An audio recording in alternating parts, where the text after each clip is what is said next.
Hi, Robin with Oxy-Dry. And today we've got an unusual circumstance because I'm going to be cleaning my own carpet. And this carpet is about 8 or 9 years old. And over the years, we are dog owners, and we've had a couple of doggies in the last year or so that had health issues, one for quite a few years. And there have been many, many stains on this carpet, this area particularly, but you will notice there is none visible. There's also no odor present. Um,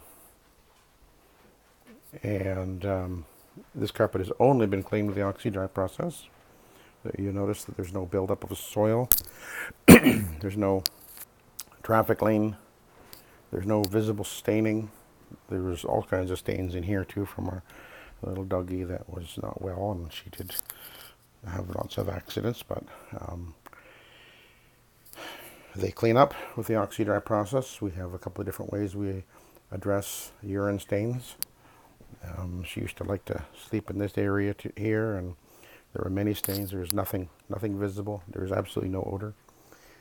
And today we are doing what we normally do about once a year, although I think we did miss it last year. So what we're doing is we're doing a complete clean of our bedroom, and I'm actually doing the hallway and into the office a little bit there. And so I just want to talk about how I go about doing this. Now, it should be noted that this is not a normal cleaning thing that we do in the residence, in customers' homes. If people want us to do a wall-to-wall clean in their bedroom and, literally pull the bed apart and pull these big dressers out and everything, that is something that has to be arranged ahead of time, because it does take considerable more time, and I do charge a little bit extra when doing that. And it's on a case-by-case basis, because there are some beds that you literally cannot move, even some dressers you absolutely cannot move. But when we do it in the customer's home, I do require that the dressers be completely emptied, because they can be heavy with clothes in them. These are my own dressers, and I have put gliders underneath them, and my wife was here to help me. I now work alone, so I cannot do this in every circumstance, because sometimes it just can't be done. But when we can, and if the customer wants it, if they arrange for this ahead of time, let us know, you know what, I want to get my master bedroom cleaned wall to wall, move everything, and I want to, get all the edges and corners, get the dust out, because you do want to do this on a regular basis. Most people never think about it. And the dust that builds up in a bedroom can be quite significant. We pulled everything out of the closet so I can get every square inch under here. I don't think we've ever done this closet to that degree. Although it wasn't bad. I did the edges and I got very little out. But my wife does do the edges quite regular, she tells me. So what I did is I left everything where it normally was sitting, like the dresser up against the wall, and that dresser over against that wall, of course, and the bed was in place. And I vacuumed all the areas that I could reach, and then I pulled dressers forward, pulled the bed apart, put the mattress and the Boxspring over here, and put the bed frame up on its side so I can slide it back and forth. So what I'm going to do now is I'm going to clean all the areas where these things are sitting, and then I can slide them back into position and put the bedroom back together, and then do the area where we normally would walk, which is right where the dresser is sitting. So I just wanted to show how I go about doing this particular type of situation, and I want to show you what I picked up in the vacuum. Now, this is my own carpet, but it's interesting because my wife doesn't actually like to use my MaxVac modified Kirby. She just doesn't like it. That's fine. So she has a Sanyo. It's an upright. It's a very good vacuum, but it just does not have the power like a Kirby does to draw that dust up from underneath the carpet. So when I bring my MaxVac in and run it over the carpet, which I do every month or two, I guess, I always get a lot out, and it's quite shocking actually how much it'll pull out. But anyway, let me show you what I picked up now. So I vacuumed the bedroom, did this open area in the office and this hallway. This is what I picked up with the vacuum.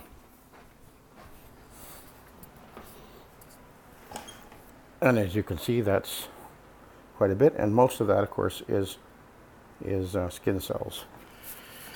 So we get that out of the carpet. That's why we're doing this today, to do a really good thorough cleaning of the carpet wall to wall, and get rid of that dust that builds up under the dressers and under the bed. And so now I'm just gonna clean it. I'm using an Ironman cotton pad. They work very, very well. And away we go.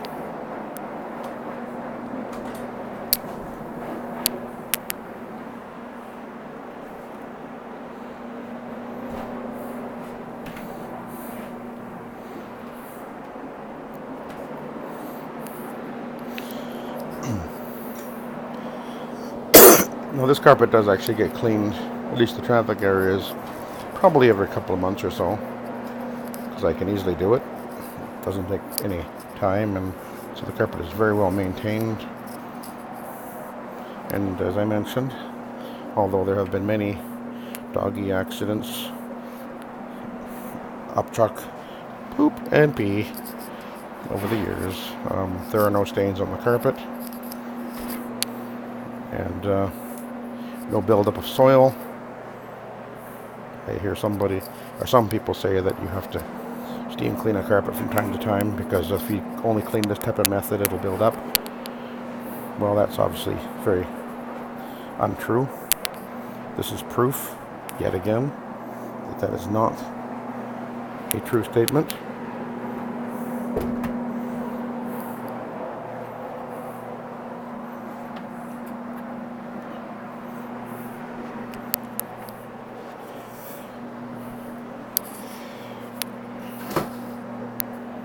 This is where the phone gets answered. My wife does the answering the phone and the bookings right here. Nice, quite a nice big office. Got a nice window there, lots of light in here.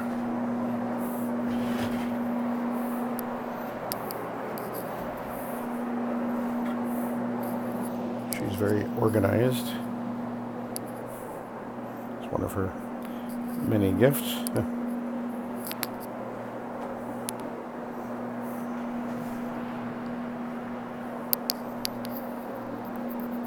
You can see how easily this machine maneuvers around in these tight quarters.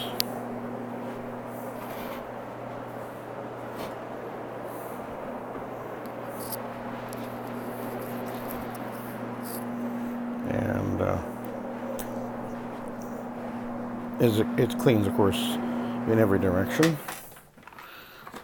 Don't have to. My wheels down orbital is not so comfortable moving in these tight quarters.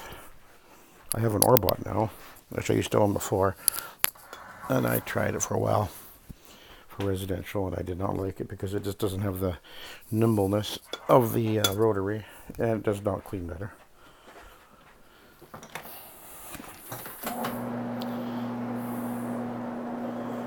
And so that's pretty much done for this area. And I'm going to go behind the door a little bit there.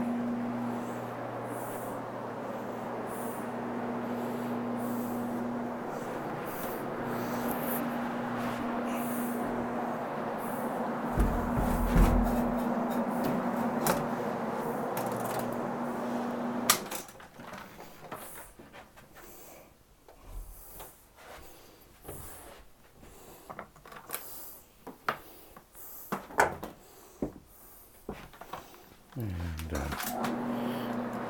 come out of here now and into the bedroom. And I have to pull those things off the door because interfering with the door moving. Clothes hangers up on the top of the door.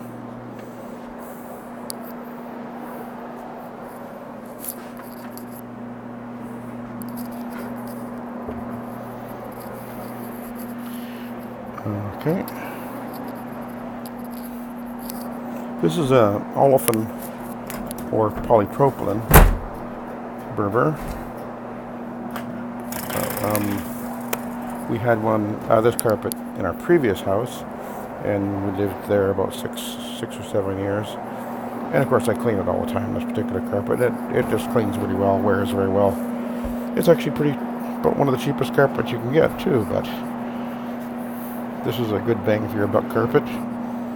You can see there is some compression of the loops in the high traffic areas, which is obviously going to happen over time. But it's not really very bad, and it cleans up really well.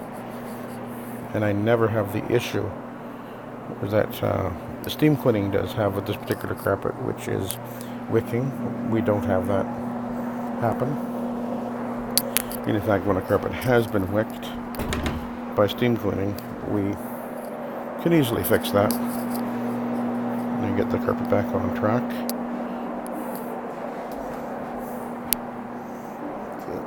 To pull my slack.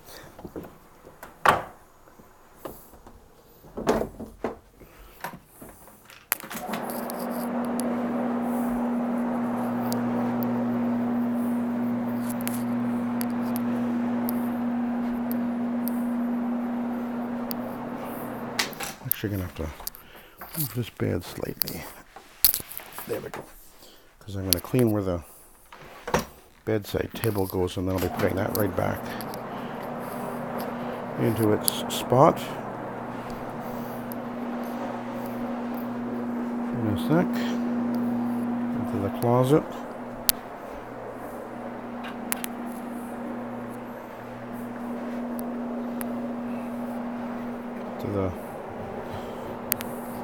I already detailed all the edges using the shark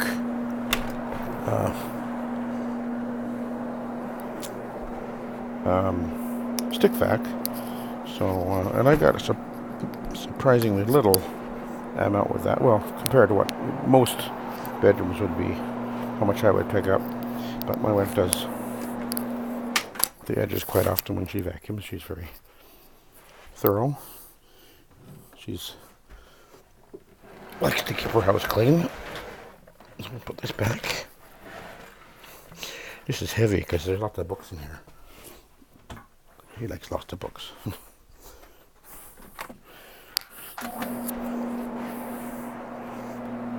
And so now, actually, I can start moving the dressers back into position.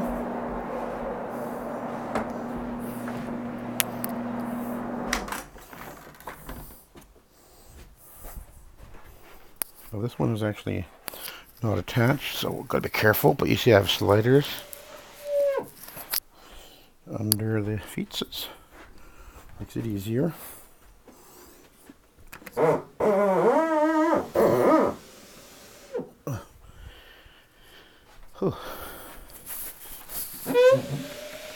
And I'll pull those out after, when I get her back in here to give me a hand. This one goes back, there we go. One thing to remember is if you're moving a dresser with a mirror on it, make sure it's actually attached, because occasionally they aren't.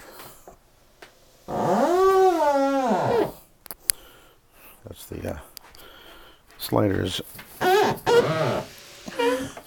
making that noise on the carpet. Okay, I'm gonna shift that a bit. Oh, alrighty. So I'll do the area where the bed sits.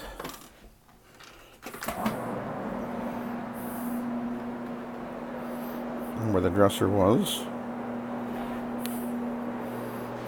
Oh.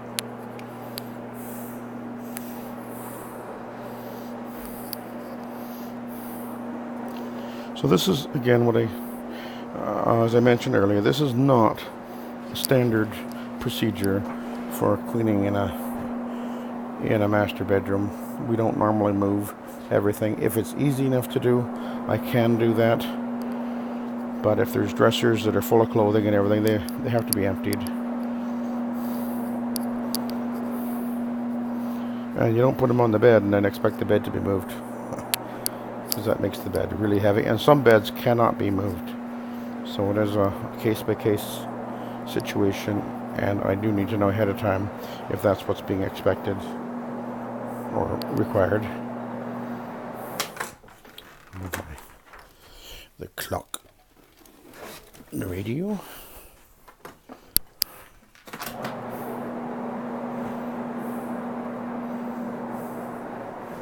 Okay. Just move the clock radio out of the way, and also be careful, because usually the sides, if you lift on the sides, when you lifting the bed up off the floor, they usually pop out with the way that those things go together. So usually you can only pick up from the headboard or from the footboard.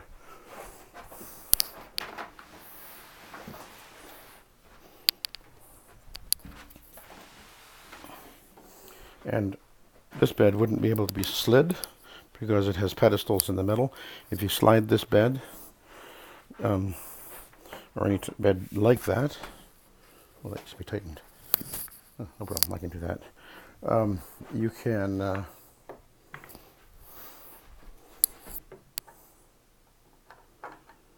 break the foot. What, wrong size?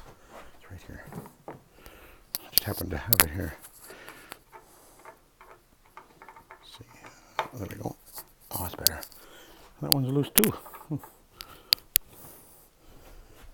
The bed's about 10 years old, actually. Okay, just need to be tightened. There we go. Okay, so we'll finish off this side.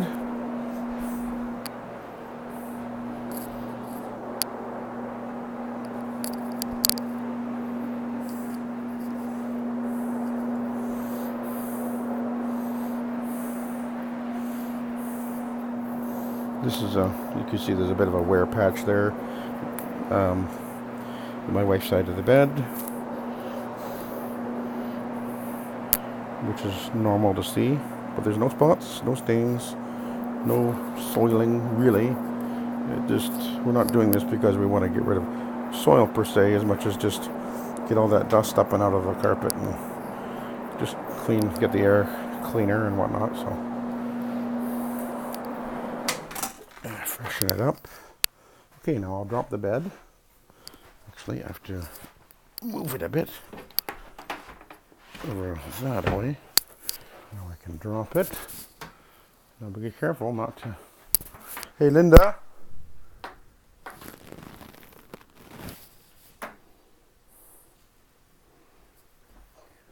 You could hold the... Yep. Okay. Hang on a sec. I gotta get over here. Oop.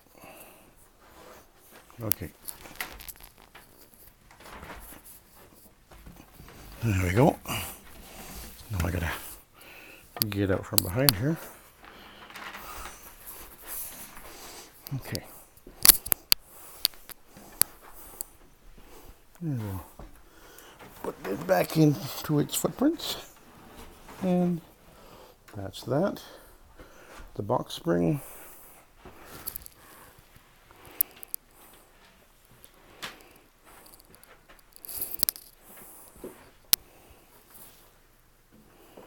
A little bit of extra.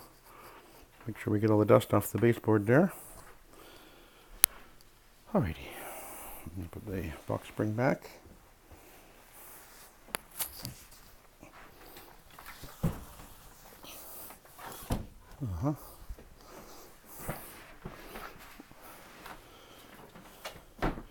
Fabulous. And now the mattress.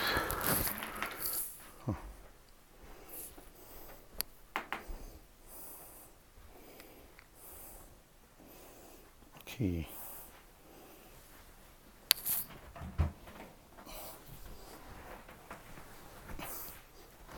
Okay. And let's get the clock radio out of the way for the moment. Okay. And I I guess I gotta go in there yet. Okay. I think.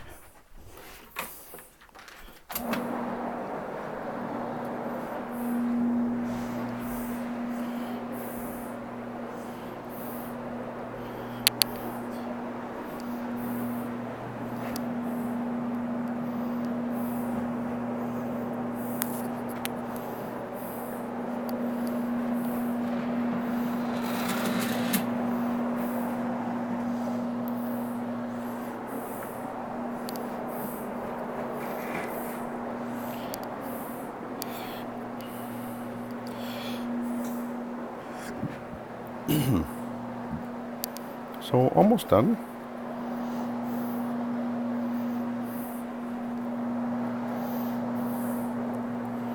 And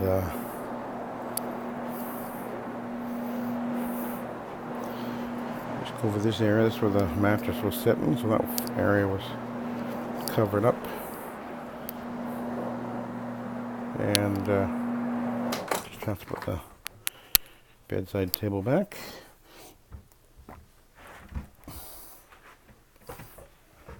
We didn't move the bookshelf, as you might have noticed, but it's sitting literally on the floor. So we decided, well, we didn't want to take all the books out of there, because you don't move bookshelves when there's books in them. That's a very bad idea. Trust me, I know. If someone wants a bookshelf moved, they got to take the books out, because you try to move it and there's, the corners pop apart, thing collapses. What a disaster. So it's just right on the floor, so there's no dust under there. Not worried about that. And it's actually pretty almost tight against the wall there too. So anyway, that's it. I'm just gonna head my way back out down the hall, and then I'll be finished. Not too difficult to do, but as I mentioned, this is not standard cleaning. We do need to know ahead of time if this is what the customer wants. We will charge a little extra when I'm moving beds and dressers like that, because it does take more time. But when we're cleaning a bedroom, we're going to measure the square foot of the area that we actually clean, so you don't charge for under the bed, for example. So we subtract for that area after I measure. But if you do want it moved, you need to know ahead of time, and the dressers have to be emptied, and in some cases I will take a look at it, and in some cases I just can't move it. That's all there is to it. Okay, head down the hall, and then I'll be all done.